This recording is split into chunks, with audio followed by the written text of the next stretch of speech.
computer. Hi, everybody, and welcome back to the Liminality Interview Series, interview number 9, almost done with this fun series. And I have here with me today Dana Shamas, author and coach. Thank you so much for being here with me. Welcome. Thank you for having me. It's one of my favorite topics. So I am so excited you've written a whole book on it and are really opening up people to this opportunity. Thanks. Yeah, thank you. I agree. It's one of my favorite things to talk about, and it to me is mind-blowing, and it's exciting to be introducing it to a lot of people. Yeah. But I also love what you and I get to do, which is have a little bit of a geek out conversation with whenever I come across people who actually do know the word, they usually, like you and I have messaged back and forth a little bit like, love the concept. So I would love to know like how you originally learned the word and the concept, like where did that come into your life? That's a great question. I think it's been in my life for a long time, I would say. Oh. And I would say I actually started using it with skill and intentionality Hmm. through my priestess training. So I did a year-long priestess training, and during that time, really talking actively, participating, coming to the table during liminal spaces in a much deeper and profound way. Gives But me this, chills. yeah, I mean, it is mind blowing. But I had realized, like in yoga, we used different words, the thinning of the veils, Sure. Mhm. yeah, increasing awareness, um, yeah, those kinds of things. That I love, the realization that there are a lot of words we use. Different people will use different words, and we're really talking about the same concept. And Mhm. so, where I love the concept of liminal spaces, I think a lot of people just look at that as change or transition. And Yes. you can go to sort of the magical, mystical end of it, the conversation with the gloaming and the veil and the time between times. And I think that's one of the things that's so exciting to me about liminality as a concept is that it's very vast. Agreed. Agreed. And so when I was in college, my actual focus and topic of interest were transitional economies. So, like, I studied liminal space from like a very real economic, like, history perspective as a young person, right? And then that just transitioned over time into like, and so it's been really interesting to bring all the different pieces and bits together. Yeah, I actually, in doing the research on liminality, it really because I was just so fascinated with it for a couple of years, I didn't intend to write on it per se. I was just like collecting bits and bobs and researching because that's just what I enjoy doing. um, but it actually made me. I actually have this sticky note right in front of me that says, if I go back for my PhD, should it be in anthropology? Because um, such a fascinating aspect of liminality to me was how cultural change and like societal shift throughout time has been brought about by people and a culture, a group being put into a liminal space and having to figure that shit out. Yes. Yes. And That all the stuff that comes out of that, yeah, right? The innovation, the yes, all of it. you have to problem solve You do. In and you whole have new to ways. in whole new ways. Yeah, the Yes. innovation, perfect word, the ingenuity, it's what's carried us forward Mhm. as a race on this earth. Yes. Which I love because it goes to the other end of the spectrum of talking about liminality as an opportunity and a good thing, because that's finally where I got to, is it doesn't have to be this crunchy. I don't know why that feels like an appropriate word, but this crunchy, difficult place, it can be an opportunity. Yeah, I agree. I think what happens though, like how I look at it as energy, right? And so when we're we have liminal space, structure straight, like forward direction, liminal space, structured space, forward direction, right? And Mm, so we as humans get very caught in that, like in the rigid. rut of moving forward, that when that opportunity for change hits, it can be very disorientating for many people because there's safety in that, like, sameness you know Absolutely. In fact, I'm starting, we work with the same book coaches, and I'm starting on my workbook as like a companion guide for it. And I was writing the intro the other day, and I was saying, I understand that being shown this perspective can feel very jarring, Mhm. and it can put you into a liminal space itself. And the growth doesn't always feel safe. Sometimes sameness, no matter if it's good for us or not, Mhm. just feels safe. And there's this, it's interesting, isn't it, to like know when to push your mind towards growth and push your mind towards safety. And I think that there's sometimes we have to push our mind out of its safety mechanism for our own growth. Yeah, I think it's redefining how we look at safety. Mm, Right. And so when you find safety in your inner connection and your inner voice and your inner knowing, right, then it doesn't matter because that's what you're always following. When safety is defined outside of you by your job or your house or your family, then that's when it gets like super scary because all those things can shift in an instant. yeah, Right. And if you don't have that inner connection of safety and redefinition of like, oh, no, no, like I am safe, right? Like I create this, I've got this. I've I got got me. this. Yeah. Yeah. I love that you went there because that is 100% where I go in the book, is that loving yourself and trusting yourself Mhm. are how you escape rigid thinking. Mhm. This binary idea that it's got to be just one way for it to be okay. And we get, you're right, we get stuck in that place. But if we can just trust ourselves, like, I've got this, I've got me, so I know that whatever happens, I'm gonna be okay because I've got me. I've got my love and my trust, and, yeah, 100%. I love that. You said something interesting when we were messaging back and forth too, that, I really loved this idea of the liminality, those thin spaces when we're just waking up in the morning. And I don't know why I connect these 2, but they feel somehow the same in my body, the liminality that we put ourselves into when we meditate. Mhm. Talk to me about your experiences with those. How do those liminal spaces feel to you? Yeah, they do feel very similar. And part of that is the brain situation, right? Like your brain states are Mm, very similar in those places. But we all have access to the liminal space um, when we go to sleep. Right. Some of us have less awareness of it than others do. And when you're just waking up in that place between sleeping and waking, right? You can hang out in a place of possibility. Often we like go to like, oh, I got to do this today and I got to do that today and la, la, la, la, la. But then you kind of miss this kind of mystical place of like, oh, what's the possibility today?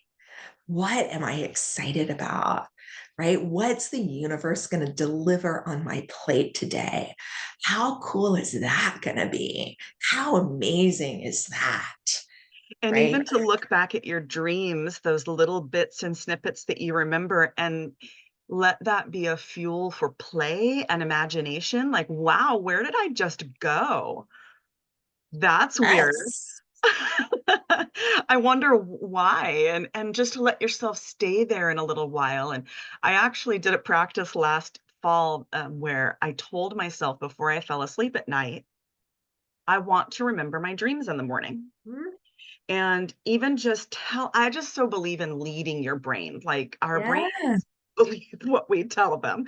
Go figure. But it's so powerful, and I actually had to turn it off after a few weeks. I was like, "Okay, I'm done now. This is a lot." And I had to kind of slow down that, fire hose of imagination that was coming through, because I was remembering a lot in the morning and having to journal, and, it was a fun but interesting practice that I will choose to do again in the future. But wow. So cool. It's really true. So my priestess, the woman who I did my priestess training with, she's an expert in dreams. And Oh, she wrote a book on like the ritual of how you remember your dreams. And oh, that is like a huge part of the ritual is really like setting that space before you go to sleep of saying, sure. I want to remember my dream. And having your journal there in the morning in that place of remembrance to record it. And that actual pattern, like allows the fire hose to be stronger. Right. So is there anything else to the ritual? So it's setting intention the night before, having the journal there. Yeah, I mean, it's really up to you and kind of like how you want to design your ritual. Yeah, Okay. Wow, yeah. I love that. And can I ask, where you did your priestess training at? We did it online. The woman's Okay. name is Jennifer Marie Lane, and she's up in Bend. And I actually met her many years before at the Sedona Yoga Festival. Her Oh, husband and I were both presenters at the Sedona Yoga Festival. neat. And I did a session with her and her husband, and it was amazing. But yeah, that was the invitation. Neat. I have a friend who's also done a priestess training and went, over to Ireland for it, Oh, and, like, beautiful. some really magical liminal spaces there, Yeah, where they were around, underwater springs and fountains and things that were ancient. Just so special. so Um, special. I would love to know, with your mentioning yoga and meditation, is there anything you do and can even, like, instruct us, who might wanna try this? Like, how could we put ourselves into a liminal space in that way? One is practice. So a lot of it is giving up control. Yeah. I mean, that's honestly the biggest truth of it. Mm, And for me and my practice, for my mind to shut off, I have to set aside like an hour where like there's no expectation and I'm just going to allow myself to let go, let go, let go, let go with no agenda or nothing else to do, so that I can find my way there a little easier. But I think it really begins for me, my pathway, one of my pathways has always been nature. And mhm. so tuning in to nature. And so one of my favorite practices from the priestess training is actually like, let's say you had a tree. Fire is probably the easiest. Like if you had a candle, right? Like you light the candle and then you actually interact with the candle, right? So like movement, introduce yourself, Mhm. notice how the candle responds to you. Notice, like what is the relationship in the space between you and the flame, right? How does the flame respond to your presence? And I think trees are the other place that are very easy for me to do that, right? Where like a tree is super still. So you can just sit with your back against the trunk, right? And kind of notice how the tree responds to you and notice how you respond to the tree. And as you soften your awareness more right? You begin to notice more. You Mhm. begin to hear more. You begin to listen more deeply. And for me, that's what moves you into the liminal space, right? Because the space is always here. It's, you can do it anywhere. Yeah. You know, there's always, it's always present. It's just we have to get out of the like the hardcore The straight rhythm. ahead, go, go, go, right? And Yeah. soften into that relational aspect of like, oh, like even in this moment, right? Even in this moment, soften. How does the air feel against your skin, Yeah. right?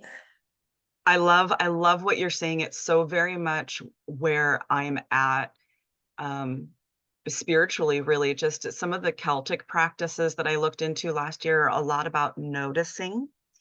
And Mhm. so mine is outside my time that is really the best meditative time for me is if I can put myself outside with trees or with fire. So we very much have that in common. And I find that I have a space outside where I face the trees.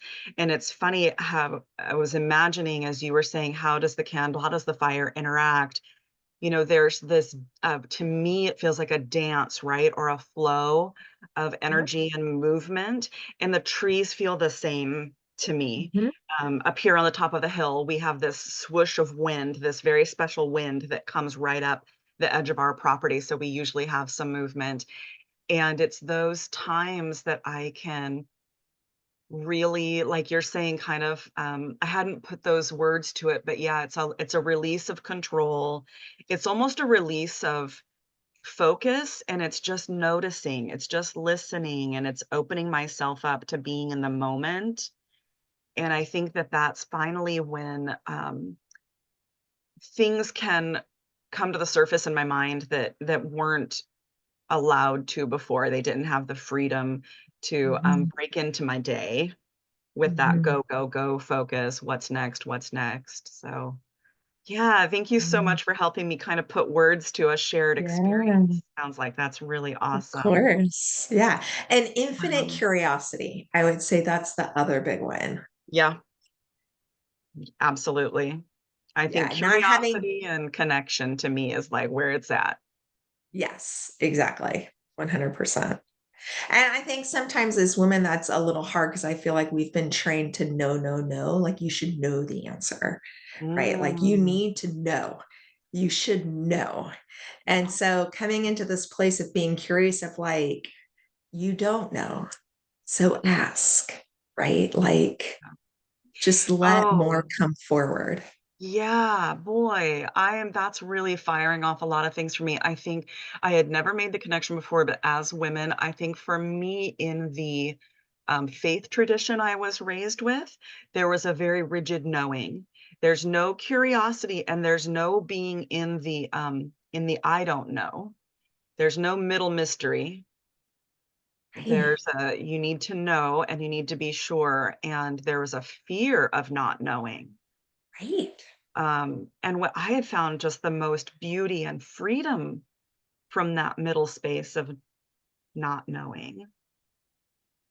Oh, I so appreciate your wisdom and your insight. I feel like we could probably go 5 times longer, which and to extend the invitation, I would love to go 5 times longer, when I get my podcast up off the ground this summer.